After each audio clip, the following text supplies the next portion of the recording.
days, no holiday period is complete without watching the first two Home Alone movies. Guys, I'm eating junk and watching rubbish. You better come out and stop me. 1990's Home Alone and 1992's Home Alone 2, Lost in New York, are now staple parts of Christmas. Yes! And naturally, fans of the two movies love to come up with theories about them. In this video, we'll showcase just a few of those dark examples. Enjoy! This is it. Don't get scared now. Don't forget to hit the subscribe button. It's the best way to keep up to date with all of our great new videos. Oh, and during the video, see if you can keep count of how many times the Grinch randomly appears. Stick around until the end to find out if you counted correctly. I'd like a word with you, sir. Am I under arrest or something?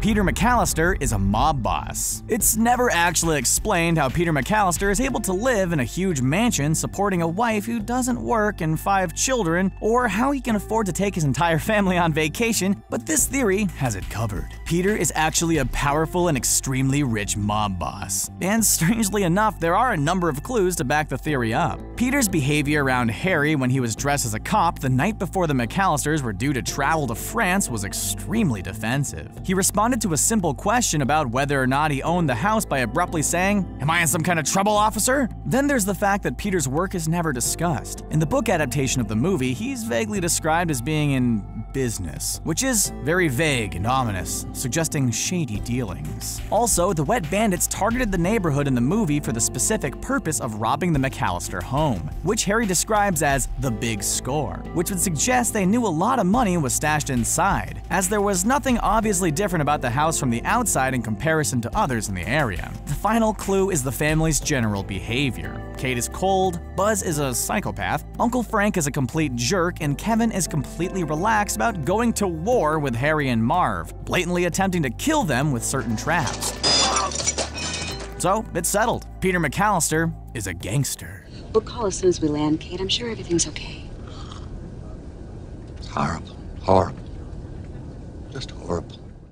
Uncle Frank was responsible for the events of Home Alone. Frank McCallister was undoubtedly a jerk, but this theory suggests he might have planned for Kevin being left behind, and there's a lot to back it up. When Fuller asked him what time they were getting up the next morning, Frank quickly replied, "Early," suggesting he'd be in a rush to leave.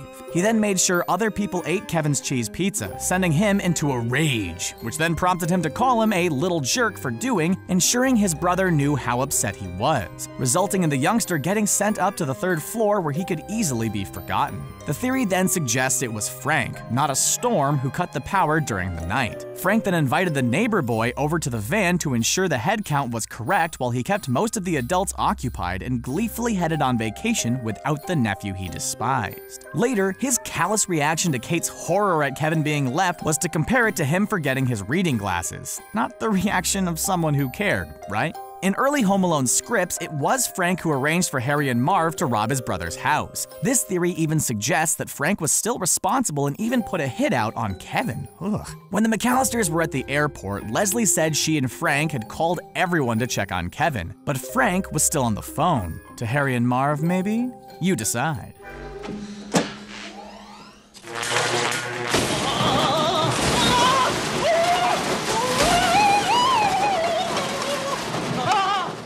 Kevin grew up to be the Jigsaw killer. It was pretty weird how a young boy like Kevin McCallister was completely unaffected psychologically by his 2 ordeals with Harry and Marv, right? Well, this theory suggests he was actually affected quite badly, and he grew up to be the twisted and deranged Jigsaw killer from the Saw franchise as a result. Just think about it. They're both brilliant at setting traps, and it isn't inconceivable that Kevin went on to use his trap-setting skills in far more murderous ways. Kevin did also display some violent tendencies other than his trap setting in the Home Alone movies, such as the time he found out his cheese pizza had been devoured by his family. And he did have a fascination for recorded video that even included voyeurism, which definitely fits with Jigsaw's behavior. He was also fascinated with his neighbor, Old Man Marley, who he believed was a serial killer, and was particularly intrigued by the idea of Marley imprisoning and mummifying his victims. Moreover, just look at Kevin's traps. Just about all of them were triggered by the victims, just like many of Jigsaw's. But you're probably thinking, how is this possible?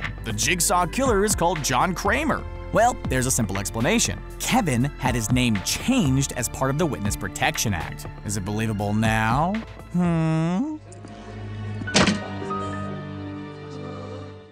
Old Man Marley's hand wound is important. In the first Home Alone movie, audiences were introduced to the McCallisters' neighbor, Old Man Marley, who was played by the late Robert Blossom. Buzz McCallister would have you believe that Marley was a serial killer who preserved his victims' bodies, but he actually turned out to be a very sweet elderly gentleman. When Kevin first encountered Marley while he was out shopping, the old man had a very bloody wound on his hand, but it was seen to heal rapidly over a number of significant scenes. While healing time is of course normal, this theory suggests that there was more to it than that. The wound had healed slightly with only a small bandage covering it when he was talking to Kevin in the church about his estranged son and granddaughter. Then the next time he was seen on screen, his wound had healed completely and he was reunited with his aforementioned family members. It is therefore theorized that Old Man Marley's bloody wound was a physical manifestation of his relationship with his son, and an embodiment of the fact that old wounds can heal. While it's quite sweet in a way, it's also a very gruesome way of being metaphorical, assuming it's actually true. If it cost me everything I owned, if I have to sell my soul to the devil himself. Excuse us. Gus Polinski is the devil. Remember John Candy's character in the first Home Alone movie? He was Gus Polinski, otherwise known as the Polka King of the Midwest. He appeared in the scene at Scranton Airport when Kevin's mom said, "I will get home even if I have to sell my soul to the devil himself." And that is when Polinski noticed and approached her. This theory therefore suggests that Polinski might just be the devil himself. It points out that there's a crossroads located at the Scranton Airport and the myth regarding crossroads in demonic terms. Simply put, if you make an offer to the devil near a crossroads, he'll show up and deliver it in exchange for your offering. In this case, Kate's soul. Gus offered Kate a ride to Chicago and she accepted, and what happened next was further evidence to back this theory up. When you make a deal with the devil, more often than not, there are ironic twists of fate that don't end up benefiting you at all. In this case, if Kate had stayed at the airport, she would have arrived back at home at pretty much the same time as everyone else, and that's certainly ironic. Another theory suggests the complete opposite, that Polinski was actually Kate's guardian angel, but that's obviously a lot less dark in nature, and dark is just more fun. Merry Christmas, little fella. We know that you're in there, and that you're all alone. Harry and Marv are Christmas spirits. In spite of the fact that Kevin McCallister was treated quite harshly at the start of the first Home Alone movie, he was also quite clearly something of a spoiled brat. After getting into trouble for reacting to Buzz & Co. eating his cheese pizza, Kevin made a wish to make his family disappear. A wish that appeared to have been granted when he woke up home alone the following morning. Not long after, Harry and Marv first showed up on the scene, and the two burglars began going after Kevin. Could it be that there was more to them, however? This theory suggests that Harry and Marv were Christmas spirits sent to remind Kevin just how important his family was to him and how much he needed them. A couple of years later in Home Alone 2, Lost in New York, Kevin was separated from his family in the Big Apple. Again, he ran into Harry and Marv, which can't be a mere coincidence. In that scenario, Kevin was forced to witness situations involving the less fortunate, such as the kids whose presents could be stolen and the Pigeon Lady. Harry and Marv were there to teach Kevin values. Their spiritual nature would also explain why they were able to survive the beatings they took, which would most certainly kill the average man. One of them was electrocuted. Hey, wait up! Hey guys, wait for me!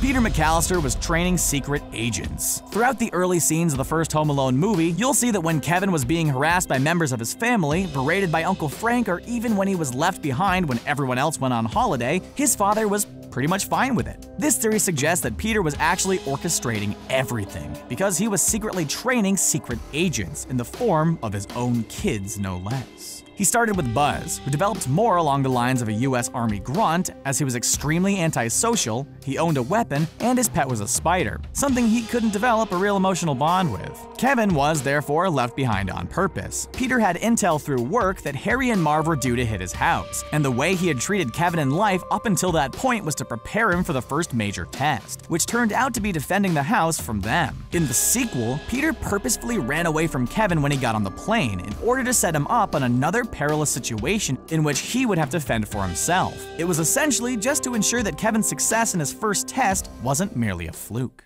Back in '58, murdered his whole family and half the people on the block with the snow shovel. The McCallisters are a cult. Apart from the fact that Peter McCallister is obviously ridiculously rich, the McCallisters are pretty much a normal family. They can have fun together, and they certainly bicker and argue, but ultimately they all come together because they love each other so darn much. This theory, however, suggests the family are hiding a very dark secret. They're actually a cult. The first clue is the way they went about trying to contact Kevin when they realized they'd left him behind. Surely you'd call a friend. But no, Kate opted to phone the authorities. Could this be because she has no friends? That would be very cult-like. No. The second clue is that the kids were victims of fear-mongering. For example, they'd been brought up to believe that their neighbor was a serial killer. What a great way of ensuring they never spoke to anyone outside their cult. The third clue is the name McCallister. The Spanish word for Alistair means induct, while MC is an abbreviation of Master of Ceremonies. So if you stretch it a little bit, the whole name basically means induction ceremony. The most culty name ever, right? Finally, the fact that they all go on vacation together is evidence that they stick to their own. Not so normal now, are they?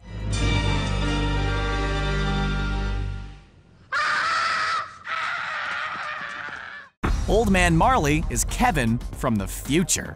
What? For this theory, you have to imagine that in the original Home Alone storyline, there was no Old Man Marley. So when Kevin went outside to scream, "I'm not afraid anymore," Marley didn't appear to scare the hell out of him, and he subsequently answered the door to the policeman who took him somewhere safe.